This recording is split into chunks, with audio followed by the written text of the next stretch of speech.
What it is, folks, it's your homeboy First back again with another episode of the realest, most entertaining show in the game. Put it on something. I am proud. I am elated to have my OGC Liegh McInnis here with me. Okay. But before we get to OG, make sure y'all hit that subscribe button. Okay. Hit that like button. Hit that share button. You ought to put this in all of them group chats, Facebook groups. I'm talking about all of it. Okay. Because this is my OG's grades for JSU football. Yeah. Now look, my OG always tells y'all that he is a writer. Okay, he is a poet. He is a performer. And if you haven't seen him perform, you need to go on YouTube. Okay, go on YouTube and check him out. Okay, one of my favorite that he does is the Free the Land Man. Okay, where we talking about So Crazy Lumumba. That is stellar, stellar. Okay, go check that out. Okay, but my OG is also a professor. Okay, and he grades hard. Okay. And his grades for JSU football is so intriguing. If you're not a part of his email newsletter, you need to get a part of that as well. Okay. He sent out a bunch of dope stuff. Okay. But it was so exhaustive that I said, oh, gee, we got to let the people hear this. Because unfortunately, a lot of folks don't read. Unfortunately. Okay. So OG was kind enough to come on and be willing to deliver it to you good people. Okay. OG, what the business is, man? Well, look at, I always have to tell you, I appreciate you. I thank you for everything that you do. You let me know that we still got some young warriors out there who willing to talk the truth, tell the truth, and don't worry about, a lot of people, they're worried more about being liked and being paid off than the liberation of their people. And so I appreciate, always come on. I have to start with that because it pains me that so many people who can won't, and so many people who have don't. And to see a young brother like you who's willing and able to do and unafraid to do. So that's so other than that, I'm like I said, my granddad used to say, as long as I'm vertical, I'm good. It's when I get horizontal, I'm worried about it. So as long as I'm vertical, we can do the business. And I'll just add, I ain't got it, but like I said, I'm a poet and a short story writer and a Prince scholar. But people forget, I was a mediocre multi-sport athlete, emphasis on the mediocre part. But two things I do like to say, I actually earned a baseball scholarship. And unlike most of the people watching, I can still wear my Letterman jacket. So don't make me at the end of this break that Letterman jacket out, break that. Matter of fact, I may hold up and break that Letterman jacket out so they can see. I can still wear them 2 CCs on the pocket. But anyway, like you said, it was a good season. It was a trying season. It was a great transition. And we had been guarding the yard, all of us, you, brothers, KC 1400 Media, you have to always give a shout out to Brother Ken Clark, Zoe Phillips, TD, Brother Marcus Williams, and Rochelle Henderson over there. I always got to give a shout out to Sister She Loves D, and so many other folks that was guarding the yard. And I think that just at this end of the year, I think we all need to take stock. And it's what people forget about the holiday of Kwanzaa. Kwanzaa is twofold. Those 7 principles, what we're doing is we're saying, did we live by those 7 principles over the previous 12 months? And now are we rededicating ourselves to live by them over the next 12 months? And that's all we're doing with this JSU grade is looking at what were our goals and what were our principles? What did we meet? Because we're going to continue to guard the yard. And I'll say this one last thing.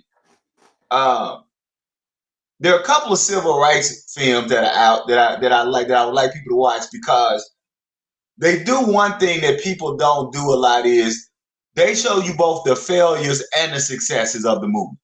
Okay. And I think people, when we only have movies that show the success of the movement, you get more of a mythological or a fantasy about the struggle of Black folk. And so just like the civil rights movement, anything we do in life is going to have ups and downs. Right. And so I think that this is an opportunity at the end of the season not to be discouraged because we didn't meet all our benchmarks, but to evaluate what did we do to get close to those benchmarks and what do we have to do? Because often when people don't know the struggles of the civil rights movement, what happens is people fighting today, once they come across something difficult, they quit. And I think it's important that we analyze and address both the successes and the failures so that next year when we meet those adversities, we know how to overcome them, if that makes sense. And so that's part of what this grade is about. No, that's real. That's real. Y'all see why I fuck with him. Y'all see this, okay? The man is amazing, okay? He's just dripping wisdom, okay? But we about to go ahead and get into it. I ain't gonna waste y'all time no longer. Y'all want to hear from the OG. So, like I said, this is very exhaustive, okay? You ain't finna find a breakdown like this nowhere else, okay? So let's go ahead and get into it. And we're gonna start at the top. OG, what's your grade for head coach TC Taylor? So my grade for head coach TC Taylor is a B. Okay. Based on multiple factors, the chaos in which he received the team, the inside sabotage of coaching, the normal issues of being a first-year coach, how he managed pressure and took responsibility, the construction of a roster and coaching staff, his ability to get players to buy in and play for him, and the overall production of the team, Coach TC Taylor took command of the ship after it had already hit the iceberg, righted the ship, and performed above average. Moreover, there is not one SWAC coach I'd take over Coach Taylor, with Alcorn coach Fred McNair and FAMU's coach Willie Simmons being the only two that are comparable to him. But there's not, if you ask me, say, I'd give you any coach in the SWAC over Coach Taylor. There's not one I would say I think could have Jackson State in a better position. Therefore, based on all that, he gets a B. Okay. All right. Let's move to recruiting then, okay? The lifeblood of college football. All right. What would you give us in recruiting this year, OG? In recruiting, I gave us a B as well. Despite having the #1 recruiting class in HBCU and the #2 recruiting class in the FCS, the team didn't address the need for linebackers, and the DBs underperformed. And so although I know that we were, touted, I would say once we looked at what we had in the room, I said we had a solid B. And that those are going to be some issues moving forward that we have to fix. Okay. All right. Moving on then. This is a big thing that people are always talking about on social media and on podcasts like these, okay? In-game adjustments. Being able to think on your feet, see what's going on, and being able to make that adjustment. What you giving us for that, OG? People are surprised because they see me as a poet and a short story writer. But what they don't realize is that I'm a very empirical person. I'm a very fact-based person. Okay. And so based on that, for in-game adjustments, that's the lowest grade we're going to get, and that is an F. All right. Just flat out, most games, the other teams made better adjustments than Jackson State, or we just played worse in the second half. Ironically, the FAMU game is the only one in which the team performed better in the second half than in the first half. So for 10 of the 11 games, we just got out-adjusted and outmaneuvered in the second half. All right, let's move to one that's been very controversial. I know after last week's game, I had some things to say about this. So no matter of fact, at the game, okay, especially on that last drive when we got that pick, I tried to position myself in a way in front of the press box where the OC could see me, okay? And for the real ones who were there and saw me, I was saying to them, hey, don't F this up, okay? So we going to the OC, okay? What you giving the OC this year, OG? So for the OC and the entire offensive performance, I'm giving them a C. Okay. The play calling was the Achilles heel of the team. Yet, the athletes often save the day. After a full season, there are more questions about Jackson State's offensive scheme than answers. If others assign a grade of D, right, I won't quibble with it. But the reason they got a C is because Jackson State won 7 games. They had the conference's leading rusher for half of the season. And here's something that surprised me, that Jackson State currently ranks in the top 4 in the SWAC offense in the areas of scoring, rushing, passing, and totals. So when you're in the top 4 of those areas, even though I'm saying that the play calling was the Achilles heel, it's difficult for me to give them lower than a C. I think the biggest question or confusion results from the fact that Coach Taylor had previous success as an OC. People forget that he led North Carolina Central to 3 MEAC titles as their OC, and he was one of the more productive OCs under JSU's previous coach. It seems that Coach Taylor and offensive coordinator Maurice Harris have yet to construct a scheme that cohesively integrates their philosophies while making full use of the types of players that they have. Okay.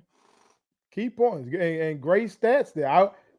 I didn't go look up those numbers, okay, about us being ranked that high in the SWAC and that, because just watching it, the eye test, you just was so frustrated by everything, okay. But I feel you on that. I feel on that. All right, let's move to something that seemed to be a strong suit for us through most of the year, and that would be the defense coordinator and the defense overall. What's your grade for them, OG? So for the defense coordinator and the defense overall, they're going to get a B. Okay. Despite folks, including me, complaining about the defensive scheme the entire year, the defense cost Jackson State only 2 games, Texas State and Alcorn. Even though the Alcorn game was impacted by sketchy offensive play calling, especially those first 2 series, that you've already covered and talked about how bad those first 2 series were. Alcorn was the only team that took advantage of Jackson State's poor defensive back play. So just given the fact that they only lost us 2 games, I got to give them a B. Okay. This next one, undoubtedly, other than the head coach, this has probably been the talk of the team this year. And that's usually how it goes within a football team. And that is quarterback play. Okay. So, OG, what was your letter grade for our quarterback play? And this is one where I know I broke the quarterback play down into a couple of areas because we had essentially 2 starting quarterbacks. True. And I know that a lot of people disagree with me on one of the grades for one of the players, but I'm just going to explain it to you, and then I'll just go through it that way. So overall, the quarterback play gets a C+. Now, let me break them down. Jason Brown gets a grade of C for going 4-3. And Jacobian Morgan gets a grade of B for going 3-1. Brown receives a C strictly because it is not his fault that the OC didn't cater the offensive scheme to his talents. Every time Brown ran a quarterback draw, I was praying that the young brother had good insurance. So you can't drive a Cadillac like you got a dump truck and then blame the Cadillac for not being a dump truck. Yet once Brown lost confidence in the scheme and in himself, it began to impact his overall play, especially seeing the field and decisions of where to throw the ball. Not only did the scheme fit Morgan better, but Morgan has superstar potential, has a big arm, the ability to see the field, the ability to improvise, and the speed to make teams pay for not accounting for his running ability. Now, he must improve at what we consider pre-snap reads, the quickness at which he makes his progressions, and the decision when to pass and accuracy. Finally, I want to add to QB play that Zach McDonald was underused and poorly used. So because of all of these factors, QB play gets a C+. All right, let's move to my favorite position group on the year, okay? And y'all know who I'm talking about if you follow me for real, because you can just insert the running back's name, and I would say, give him the damn ball, okay? So we talking about the running backs, all right? So, OG, what letter grade would you give them? And in this, you were both a sage and a prophet. The running back play gets an A. Okay. Herb Mulligan led the conference in rushing before getting hurt. J.D. Martin was electric before his injury. And Desmond Moultrie and Ahmad Miller never missed a beat when filling the roles of Mulligan and Martin when they were hurt. Additionally, Ezekiel Johnson proved to be just as reliable and electrifying as Martin and Mulligan when given a chance. If you're counting at home, that's 5 running backs. Name the last time you saw a team with 5 running backs who could start and give you 100 yards. I'll wait, because you can't name it. That's why it was so head-scratching to see Seven McGee start the last game of the year at running back, which is another reason for that grade of C for the entire offense and offensive coordinator. Real talk. All right, let's move to wide receiver play. But under the previous regime, this was something that was a standout position for us, okay, especially in that air raid system, okay? This year, what would you give that position group, OG? And I want people to listen carefully what I say, because I'm going to say 2 things. And, sometimes people hear one thing but don't hear the other, right? Overall, wide receiver play gets a C. Okay. Jackson State has some dogs at wide receiver, but they rarely demonstrated the speed to beat their man one-on-one, or the offensive coordinator didn't create plays to get them open. Now, if I don't ever see another wide receiver screen again, I'll die a happy man. Yet, I still believe in this unit because, again, Jackson State got some dogs. They just weren't used properly. However, unlike other units, they were unable to overcome the poor scheme.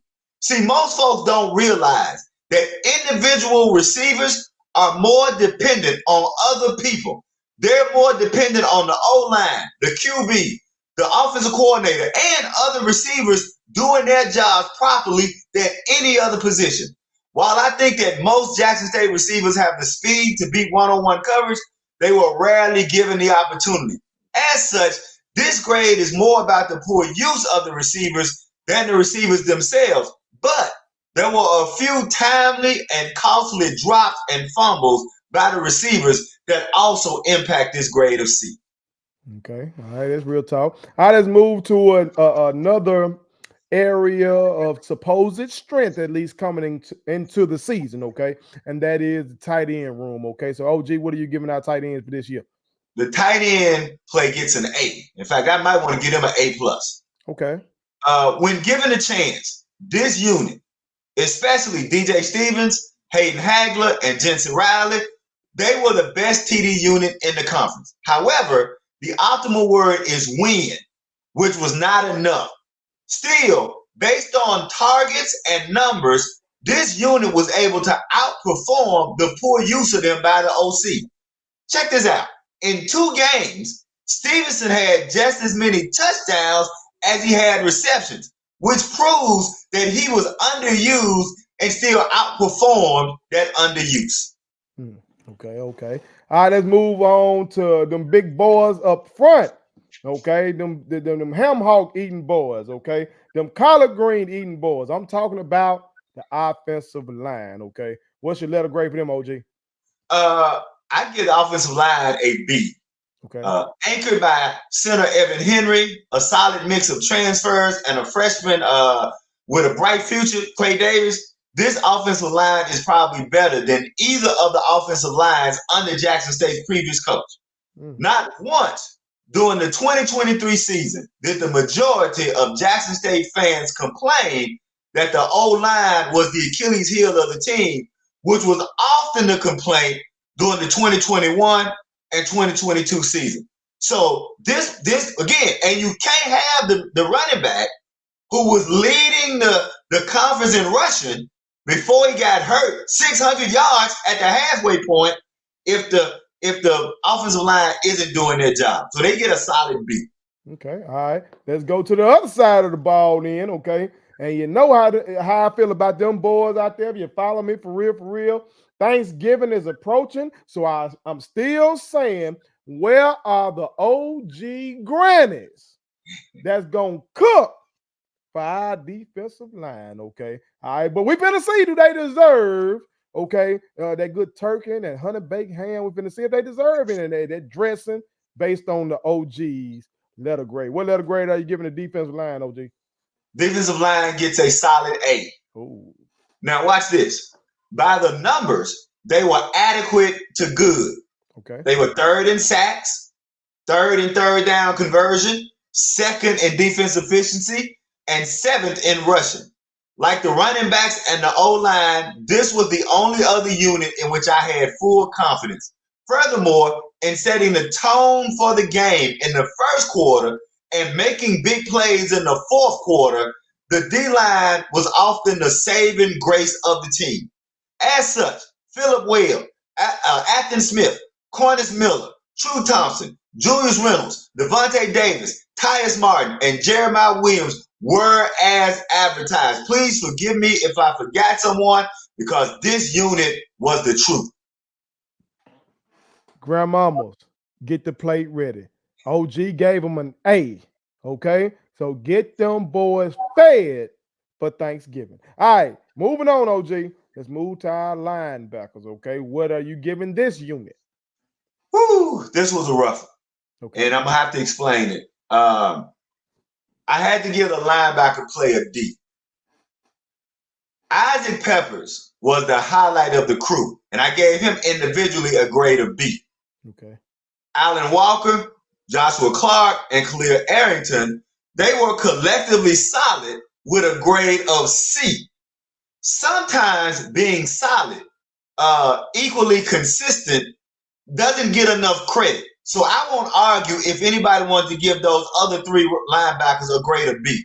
Okay. But unfortunately, Peppers is the only linebacker I remember being the reason JSU won a game. Ultimately, the linebackers were just too quiet this year. As such, being solid just wasn't good enough.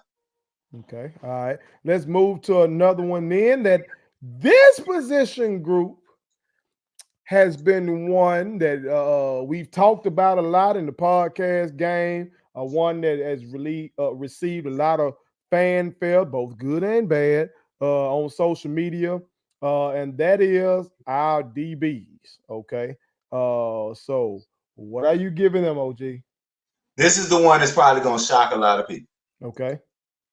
I'm giving the DB play a D. Talk to it. JSU led the conference, and during some parts of the season, the FCS in interceptions. And I still never had confidence in the room. There were flashes of excellence, but only John Huggins and BJ Washington were consistently good to great.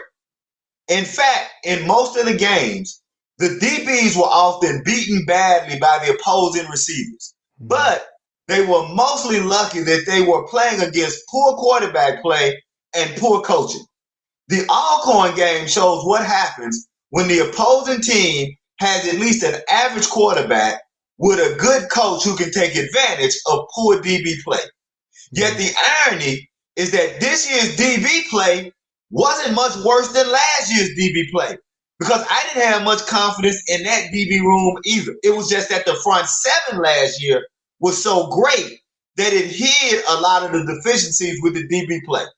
However, the good news is that Washington is returning and that JSU has some good young DBs waiting their turn if they don't jump in the portal. And just one last thing I got to add, because, I know I'm old school and I may be the only one feel this way. I just like to say to all the DBs everywhere, if you covering somebody and you are clearly beat, and either the receiver drops the ball or the quarterback underthrows or overthrows, stop celebrating like you did something.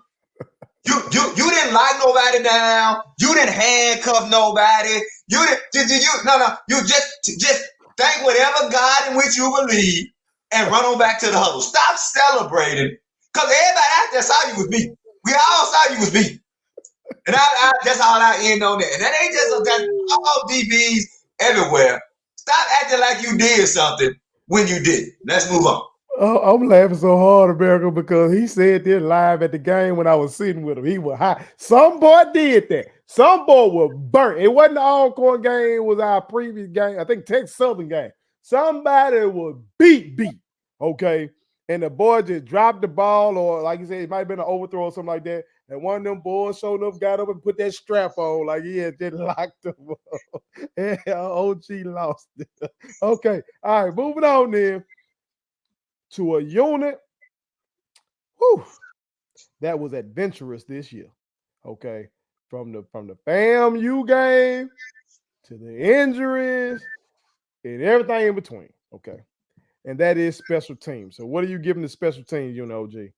So what I did with special teams is I divided the season into halves, kind of like I do semesters. So you get a midterm grade, and then you get a grade at the end, and then you average those two. Okay. So for the entire season, believe it or not, special teams gets a C. Now let me give you the breakdown. With no special teams coach until just before the season started and 2 key injuries, the special teams play was an F at the beginning of the season, actually costing Jackson State the FAMU game.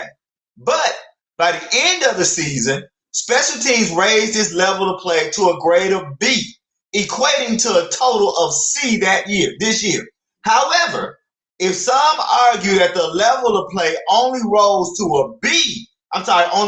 a C by the end of the season, making the overall grade a D, I would understand your argument as well. I'm standing strong on a C, but I would get if other people said that they're giving it an overall D. Yet, at this point, I'm optimistic about special teams going into next year, even though I hope that Jackson State gets a better or more focused special teams coach.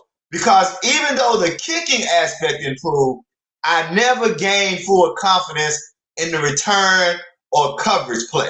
In fact, I was glad when Alcorn was deciding just a fair catch everything, because we hadn't really covered well the whole year. Now that you mentioned that, it is surprising given the fact that one of the most glaring issues from that big FAMU game that we lost was kick coverage. And like you said, yeah, they were just Alcorn was satisfied with just letting it go into the end zone. All right, that is interesting. All right, this one is especially interesting. I sat with my OG, y'all, 3 of the 4 games. Okay, it was too many purple shirts over there that last game, OG. I had to go over there with our people. Okay, I love sitting with my OG. I said it was too many purple shirts over there. I couldn't be around them. Okay, because I was on that other side giving them this. Okay, I cannot be sitting with them, OG. All right, but for 3 out of 4 games, my OG consistently talked about this, and it was intensity. Okay, so OG, what was your letter grade for our intensity this year? Our letter grade for intensity is a D. In only one game did the entire team play like they wanted to kick the other team's ass as badly as the other team wanted to kick our ass. I don't know if that's coaching or player personnel, but JSU, we lost to Alabama State solely because of lack of intensity. And we played too many close games against inferior talent solely because of intensity. And so and that is something because it was just glaring. You've commented on it, other people commented on it. Alabama State treated our homecoming like it was their Super Bowl, like it was their celebration bowl. And people think that this just started. No, teams have always gotten up for Jackson State. And so I think that coming into it, and I give Coach Taylor credit because, as I said, he took over the team after the ship had hit the iceberg. Mm. And so what he was trying to do is get bodies in the room. Mm-hmm. He put together a great staff. And I think now what we saw was the building of his foundation. I don't question Coach Taylor's intensity. We definitely don't question Coach O's intensity. Mm-hmm. And quiet as it's kept, I'm not questioning the defensive coordinator's intensity because I'm scared of him. Like I don't know how you don't get up to play for Jackson State defensive coordinator. Because look here, I was scared to speak to him because I thought he was gonna make me do some up downs. So I just kept walking. I'm good. I don't really want to meet the DC because I don't feel like doing no up downs right now. So it's that intensity, however, has to translate to the entire team. And so but you can't lose games. I had a coach, I had a basketball coach once say to me, he said, McInnis, we may lose games because we have inferior talent. But two reasons we're not going to ever lose games. We're not going to lose games because we're tight. And we're not going to lose games because we didn't come to play. And that has always stuck with me in my entire life. Everything I've gotten is because I refuse to let the world outwork me. Like, I've written 8 books. I published poems, short stories, and essays in over 250 magazines, newspapers, had poems anthologized. I'm not saying that because I'm intelligent. I'm not saying that because I'm a great writer.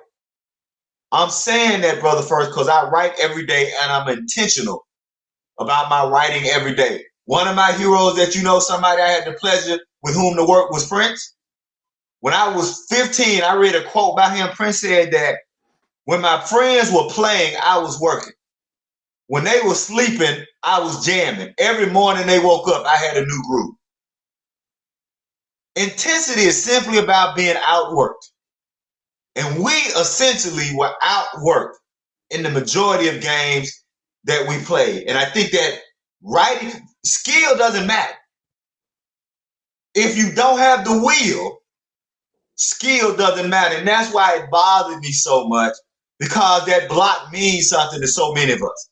That block means something to the 35, 40, 50,000 people who show up. That block means something to the people in Jackson and the surrounding areas. And we got to let the young men who are good young men, let's be clear. This is not a knock on their character. It's not a knock on their personhood. But they need to understand that when teams see you on the schedule, they trying to kick your ass. And if you're not trying to kick as much ass as the person across from you, you're going to always get yours handed to you. That's so real. That's so real. I want all the real ones out there. If you don't take anything from this segment, rewind that last part right there. Rewind and go back and listen to what my OGs just said about that, because he just gave game. He got me over here inspired. And see, I already do that, okay? I can tell you I'm the hardest working man in business, period, okay? Yes, you are. I've been traveling around the state of Mississippi, teaching our children, helping teachers. I get off that road, I still come right here, I film, I edit, I do all that kind of stuff. But still, so I'm motivated from within, but still hearing OG say that is still just, lights a fire under me. And that's what we want to see from our team too. We want you to be internally driven, okay? We got to have that. But also, OG, and I know you see it because you frequent a lot of our podcasts and stuff like that. And so you see stuff that's going on in the comment section. I don't see that part. What I see is the mess on social media. And I can't tell you for the life of me, OG, how any of our boys or any of our people on any of Jack State sports team ain't motivated and ready to go. Because when folks say it's JSU versus the coalition, that is real. It really be like all these folks want us to lose.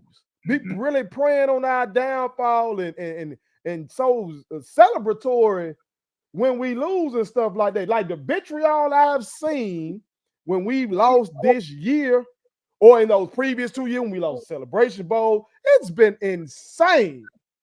So if you putting on that uniform and you got a chance to go out there and do something about it and shut some of these suckers up, you got the motivation. You got internal motivation. You should have if you're a good ball player. That's it. You also got plenty of external motivation to go out there and get it done.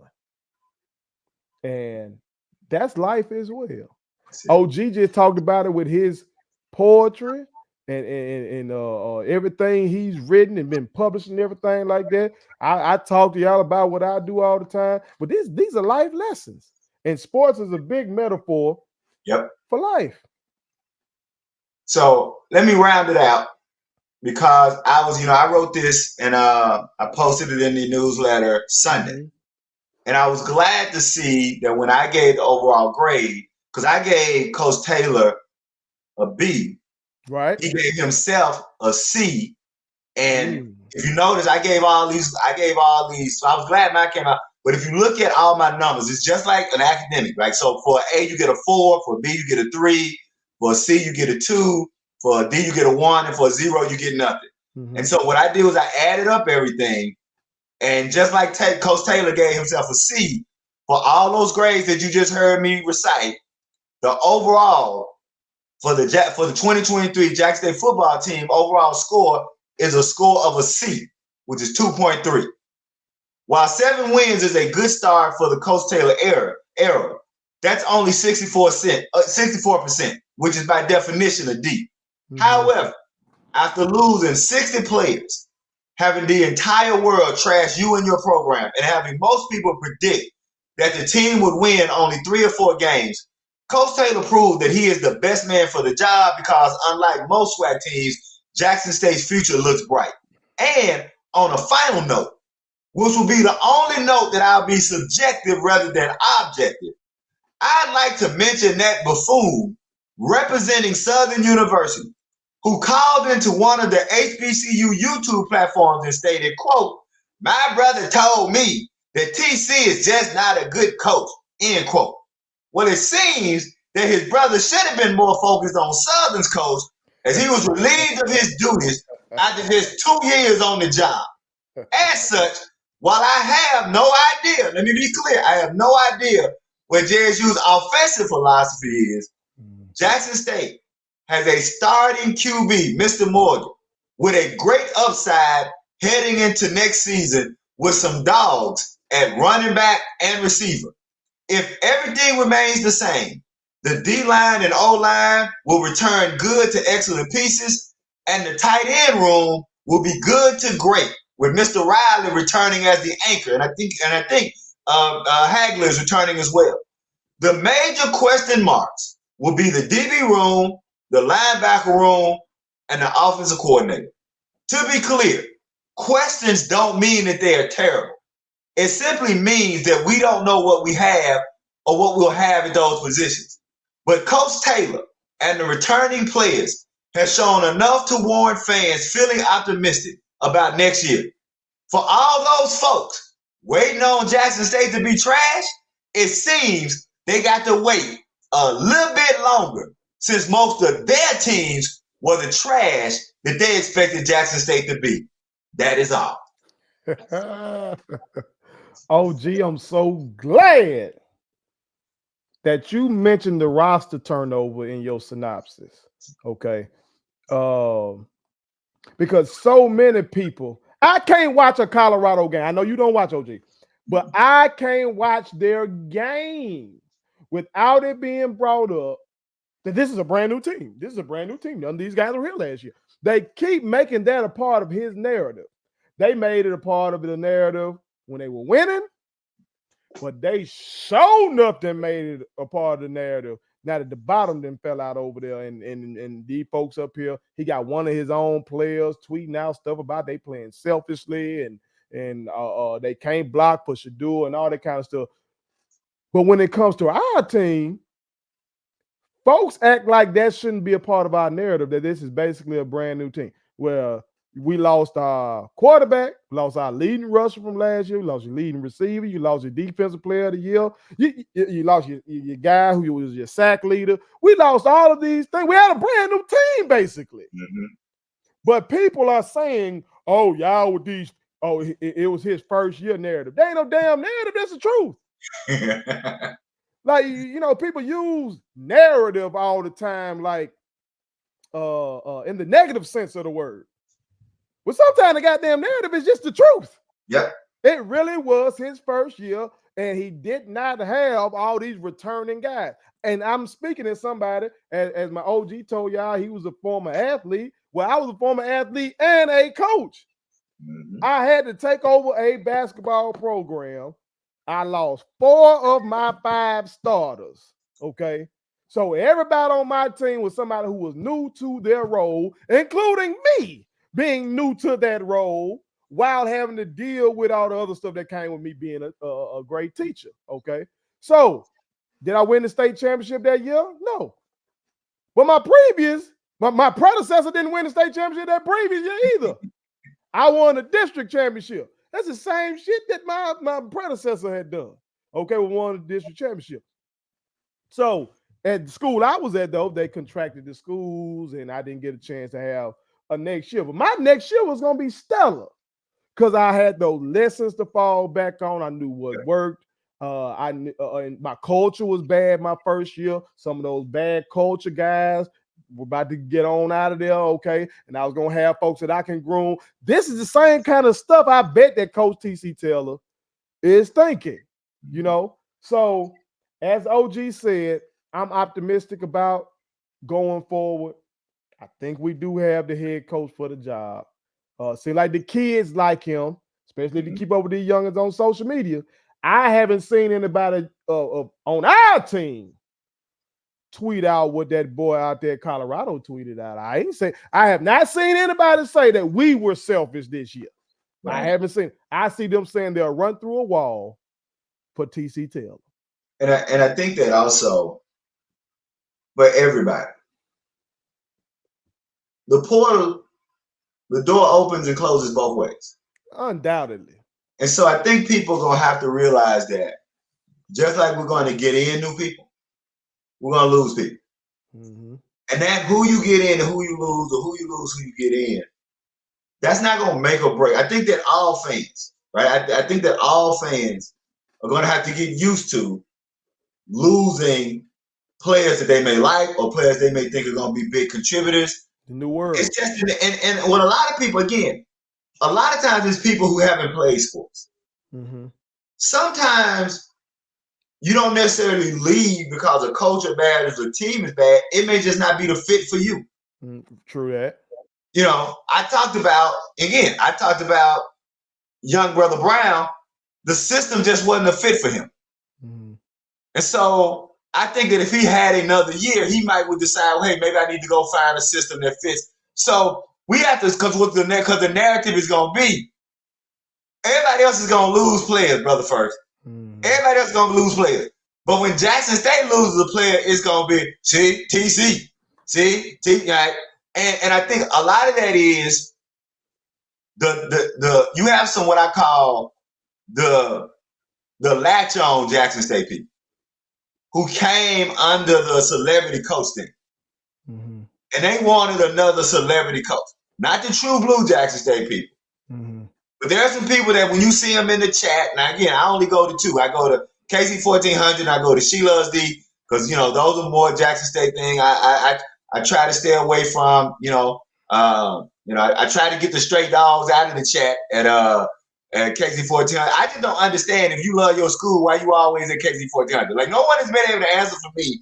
You love Southern, you love Fairview, you love Alcorn, but you always, I love Jackson State. Mm-hmm. As such, I'm never at Orange Strike Zone. I'm never at Swagging the Food because I love my school. Mm-hmm. So it's going to be people in the chats and on social media that the minute somebody from Jackson State goes into the portal, it's going to be a judgment statement on Coach Taylor. When the truth of the matter is the portal swings both ways. You're going to have people come, you're going to have people go. And I'm going to say this, and this is going to upset a lot of people, but other than you and a few other folks, when y'all get mad at what I say, don't send the letters to Brother First. Send them to me. You go to psychedelicliterature.com and you can find my email. Send them to me. Don't send them. Most people, Brother First, are not really smart enough to follow recruit. They just not. Mm-hmm. They're not smart enough to follow the nuances. I remember there are a couple of people who were complaining that, the folks over at 1400 sold us a false bill of goods. It's like, let me ask you a question. Last time you checked, Brother First, does Ken and Zoe and TD and Marcus, do they work for 24/7 Sports? No, they do not. Oh, they don't. Do they work for any of those other places that rank Jackson State the #1 HBCU? And so how did 1400, KZ 1400 sell people a false bill of goods when it was 24/7. Right. You see what I'm saying? Right. That's why I say most people not smart enough to follow recruiting. And so don't get mad because you don't read. Don't get mad because you don't research. And so what I'm telling people is people leaving and going, that's the new era of sports. Yeah. And you can't cry like the sky is falling every time a player, because a lot of times it's not going to have anything to do with the well-being of the program. In most cases, it's just going to be a guy looking at a system and saying, this system doesn't work for me. That's it. And sometimes when these guys are leaving, it's going to be because we made them successful. Yep. It's going to be they were successful. They put out great tape with our team. And then you get one of these big white schools that saw that tape and come through with a bag that we can't offer. You're going to have situations like that. You're going to have situations where it's a kid who's not handling business in practice, but they are telling themselves they're better than what they are. Their parents showing up telling them that they're better than what they are. And so they move on because they trust me. Again, as a former coach, I had 15 ball players. I had 15 boys that all thought they deserved to be in the starting lineup. And of the 15, I probably could have beat 12 of them in one-on-one. Yep. But they were thinking they all should have been starters. Okay. Yep. And that was on the high school level. So you already know what these college boys are thinking, because most of these college boys were the best players on their high school teams. So when they get elevated and they get challenged, because everybody's big now and everybody's strong and everybody can get on the bench press and throw 225 and everybody can get on the squat rack and drop that 450 and come back up with it. Like, once things level out, you gotta come on and put on. But with this transfer portal, it is made it to where you don't have to necessarily fight for that spot anymore. You could just say, Coach don't like me, Coach ain't giving me a shot, and now you can move on. And what have we seen happen? We've seen some guys move on into other situations and flourish. That has happened. Yep. But we've seen a lot of other ones who moved on, and we haven't heard from them again. And that's the sad reality. That is the sad reality that they could have done. Again, like you said, we want everybody to be successful. We want everybody to get the best out of life. But the numbers, you can't refute the numbers.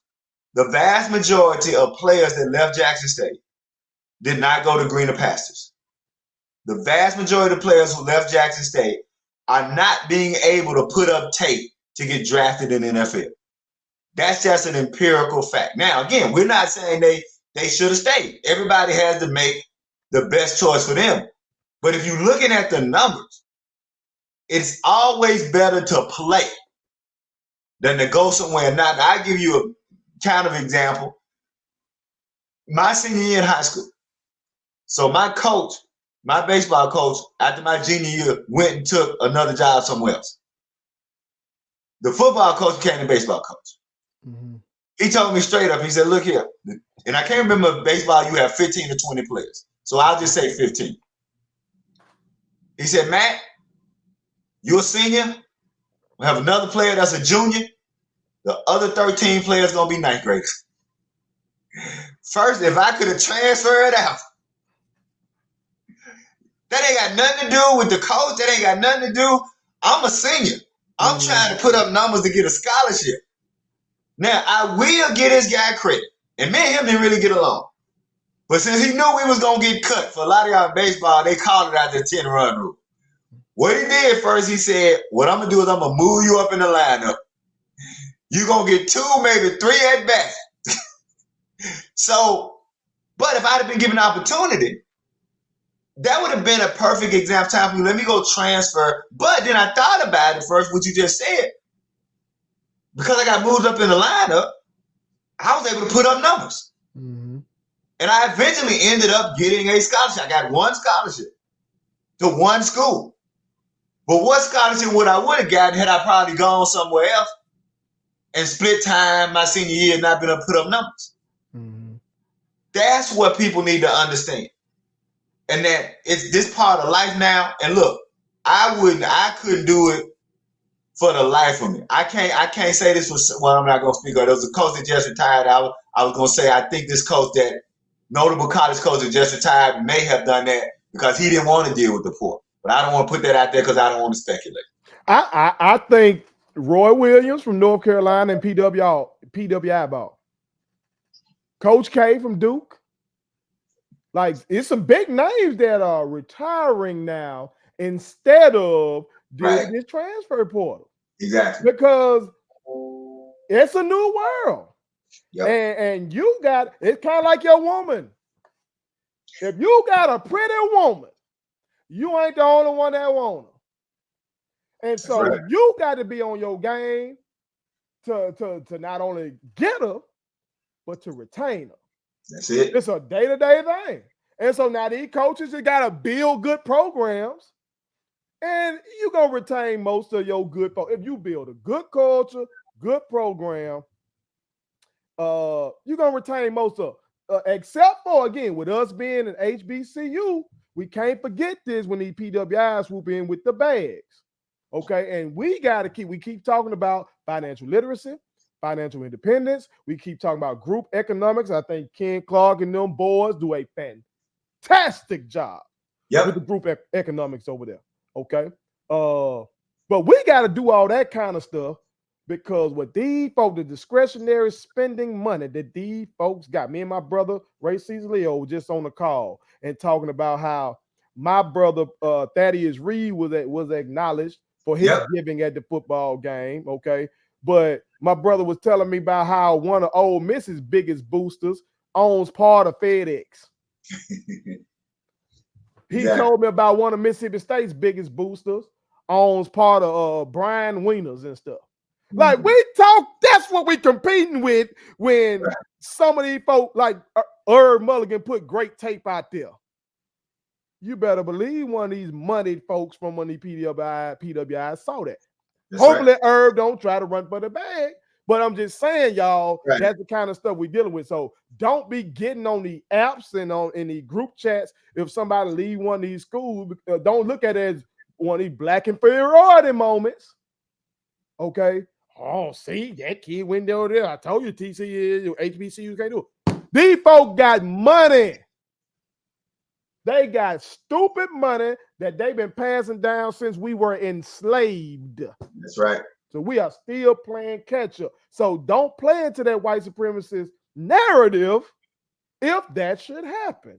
Right. Let's just keep working and busting our ass and try to retain our kids and try to instill a level of self-pride in our kids that they can't be bought. Right. We can try with that. Right. Okay. To a certain extent, you make them understand some of these kids taking that money because they coming from these disadvantaged communities and stuff like that. But for some of our kids who are doing okay, we got to try to instill some self-pride in them and because they ain't going to find no Liegh McInnis on these campuses. I'm blessed enough. Again, God gave me this varied upbringing. So I've seen USM, the University of Southern Mississippi. I've seen Jack State University. Okay.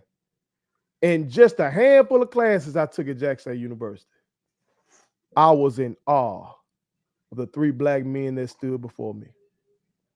Down there at Southern Miss, in 4 years, I had one individual like that. You know what I'm saying? So that's part of our recruiting pitch too. And we got to do a better job of that. So when y'all going online and in the comments with all this, excuse me, French OG, with all this fuck shit, y'all are hurting our ability to retain these kids. Because part of our selling point is you have a cocoon of love here that you ain't finna get at them other places. But when we start acting like their fan bases do, we're being counterproductive. And so it's more, you hate to call out names, but it's more just because they were out there first.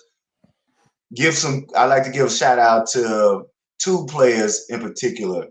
Number 22, Antonio Doyle, and Mr. Devontae Davis. because they were two of the early players who, after the previous coach's departure, made it clear we here for Jackson State, we here for TC. And the fact that they finished in their career, like you said, as the culture and the degree, that was what was most. And again, I'm not poo-pooing on people who choose to do whatever. I just think that, you want to celebrate. And I think that we all should do a better job of celebrating the young men and women who put on our uniforms, the young men and women who do the best they can for us when they put on our uniforms. We're not going to always get the outcome we want. We're not going to always get, but we need to remember that this is extracurricular. We need to remember that it is college. It's $1 billion business, and we want the extracurriculars of athletics to help fund a new chemistry program. We want it to help fund new labs and all that. But we want to make sure that if you see a Jackson State athlete or an athlete from any school that you represent, you thank that young person for putting on your school's uniform and representing your school well, particularly if it's an HBCU. That's it. That's real.